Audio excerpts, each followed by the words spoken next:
Every day, something dramatic happens in the Caribbean that affects our lives. We'll give you the details. We'll give you the facts on Caribbean Perspective with Eddie Frederick. Here's Eddie Frederick. Welcome to Caribbean Perspective. So glad you can join us. The story that takes the lead in today's edition for Thursday, 19th December 2024, and brought to you in association with our friends at Antillean Group. CARICOM has been reported as having made progress in addressing crime. Details after this important message. Believe in our strength, we'll stand by you. Protection from all, perils big and small. Reassurance we give, it's so clear to see. Peace of mind, that's our service guarantee. We look after all our family. Yes, we do at every opportunity. Antillean Group, underwriters of all classes of insurance solutions for your protection and investment. Live well financially.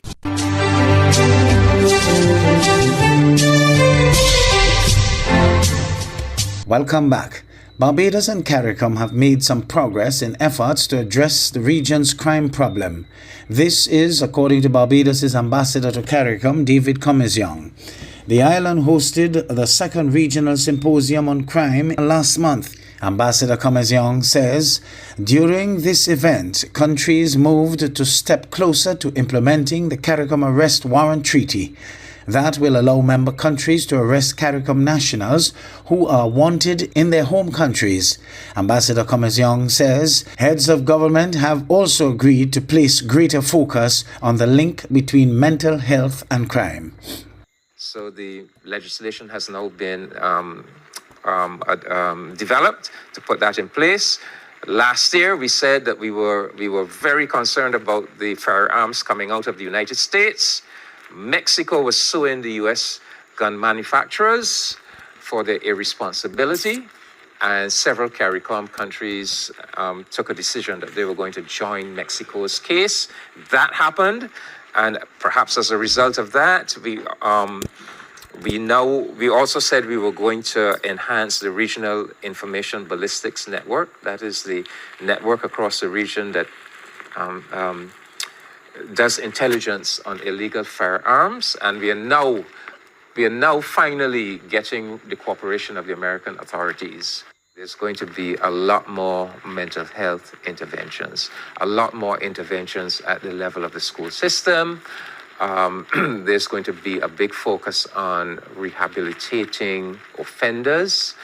We have this thing, people go to prison, they have a prison sentence, they come out, there's no support structure, nobody will employ them, nobody in the private sector will employ them because they have a prison record. Some of them end up back in crime. So there's a recognition that this is a problem, that we must have programs in place to reintegrate ex-convicts into society. Fresh on the heels of a successful debt for climate swap, the government of Barbados has announced its intention to carry out debt for social swap next year. Minister in the Ministry of Finance, Ryan Strawn, made the disclosure as he led the debate on a resolution on the Barbados fiscal framework for 2024 to 2028. Mr. Strawn says the medium-term strategy consists of 5 pillars, including debt stabilization and social inclusion. Another pillar of the strategy is private sector export-led growth. Mr. Strawn says the intention is to unlock resources within the economy to allow ordinary citizens to export products and services. He wants Barbadians to invest in legitimate opportunities and avoid get-rich-quick schemes. So next year, 2025, we will be looking at constructing a debt for social swap, where we will be advancing more monies into education, into health, into citizen security, as well as housing, Madam Deputy Speaker, in order to make sure that we can touch the very things that matter for the ordinary Bajan and the things that will be critical for the strategic direction of this country. So we are going to be looking at further transactions within the debt space to create more fiscal space to do more for Barbadians next year. I'm urging Barbadians that please, in 2025, let us put these schemes and scams and all of this thing behind us, and let us focus on tangible investment into business. Slow and steady wins the race, Madam Deputy Speaker. My grandmother told me that from time it is small. And therefore, we have to have the patience to be able to make the right investment decisions. And I'm saying to Barbadians, as the government is facilitating private sector-led export-led growth, that this is how you're going to take the money that you got in the bank or wherever your credit union or wherever you have it, and to make that money work for you. The regional security system is urging the public to be vigilant with WhatsApp messages. The warning comes as the popular application has recently been used by cyber criminals to target unsuspecting victims. CBC's Wendy Burke has that story. The alarming trend which has emerged across the region has not gone unnoticed by officials of the Regional Security System, the RSS. The agency has been working diligently to ensure that citizens of its member states do not fall victim to the emerging scam. In a statement issued by the RSS's Asset Recovery Unit, the ARU, all WhatsApp users are urged to remain vigilant and exercise caution when utilizing the communication platform. It pointed out that over the past few weeks, unsuspecting victims have received WhatsApp messages from unknown numbers or numbers purporting to be a WhatsApp support representative requesting a code received via SMS to be sent to the contacting number. Users are made to believe that the code is required to verify their WhatsApp account. Once this is done, the hackers gain access and control of the victim's account. The RSS explained that the hackers use the victim's number to send messages to persons in their contact list, requesting money to be sent to them via a money remitter. They claim, among other things, to be stranded overseas and in need of funds to pay for a hotel or buy an airline ticket. Furthermore, the scammers have also been sending links or codes to these contacts as a means of soliciting more victims. Several people have fallen prey to the scheme. Officials at the RSS ARU are advising that there are steps people can take to significantly reduce the risk of being compromised by these criminal actors. Users should follow the recommended steps to verify requests. Protect your personal information. Be cautious with verification codes. Report any suspicious activity to local law enforcement agencies, and enable two-factor authentication on WhatsApp. Members of the public are encouraged to stay abreast of this trend and cooperate with authorities in an effort to combat the issue and prevent these malicious activities from causing further harm. Wendy Burke, CBC News.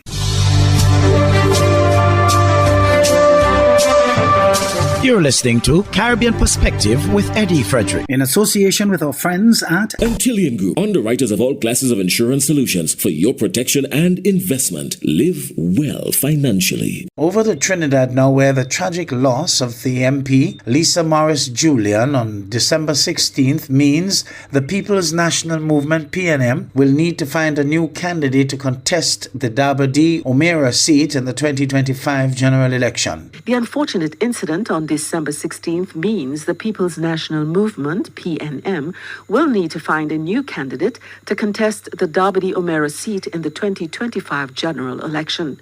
However, the main focus at this time is the period of mourning and the funeral plans for the late MP and Minister in the Ministry of Education, Lisa Morris Julian, and her two children, who died tragically in a fire at their home in Arima on Monday.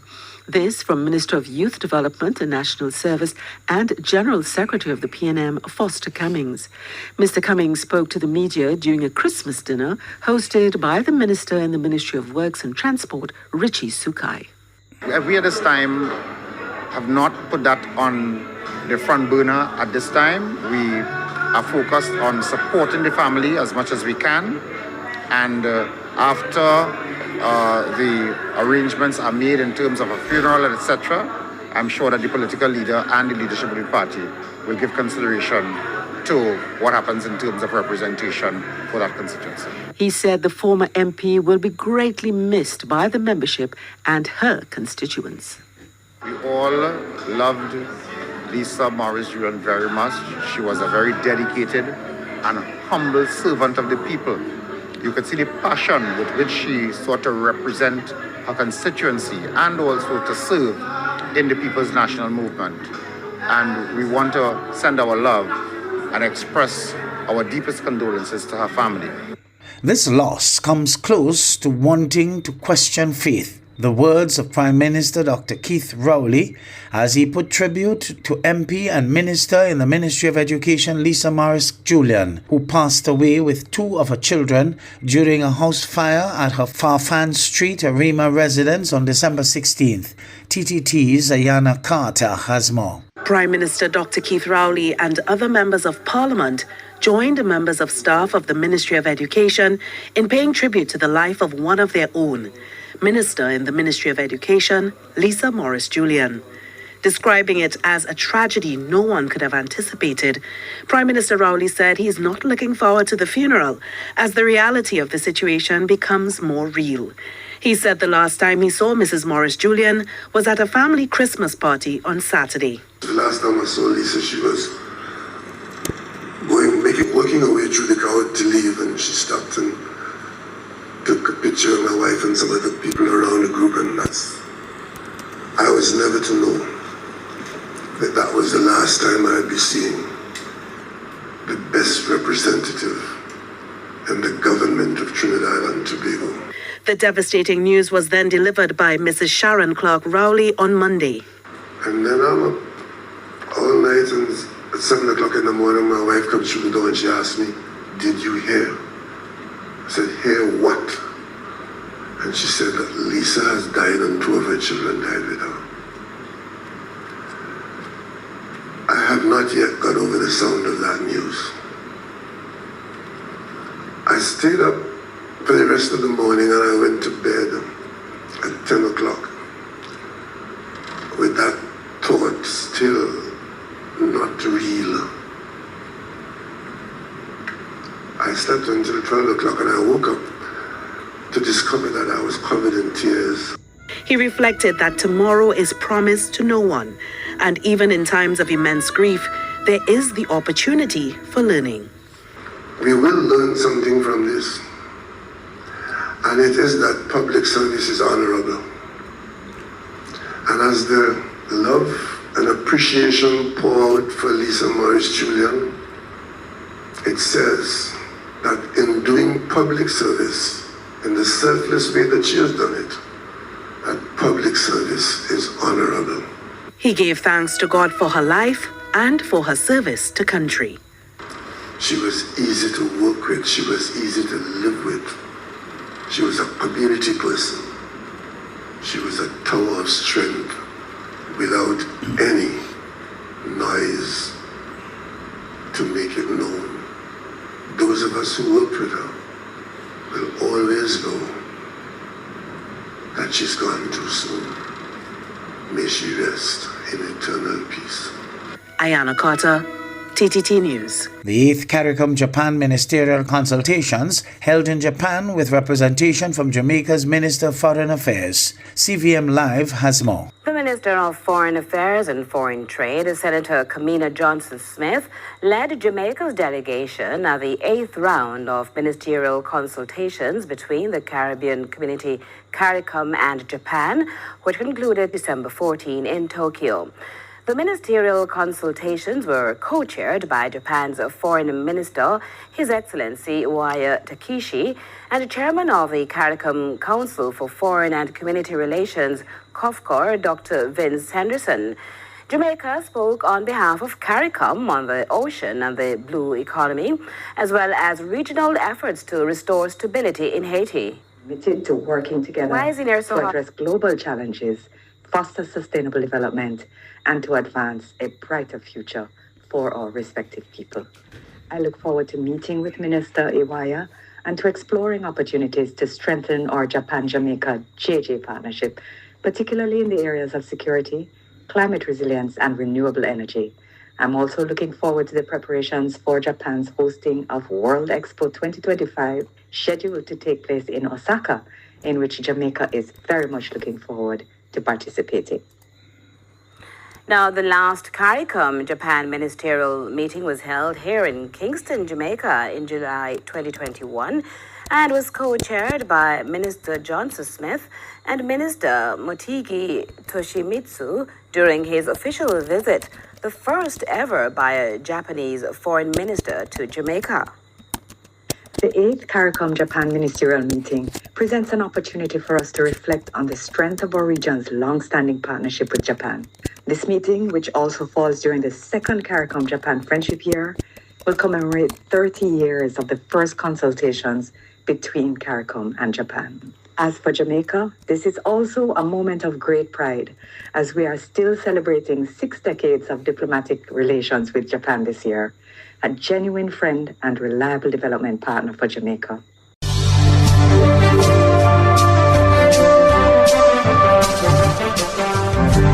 I am Eddie Frederick. This has been Caribbean Perspective, a whole new approach to highlighting developments in the Caribbean. In the meantime, please follow us on Facebook and subscribe to our YouTube channel for daily regional news and more, in association with our friends at Antillian Group.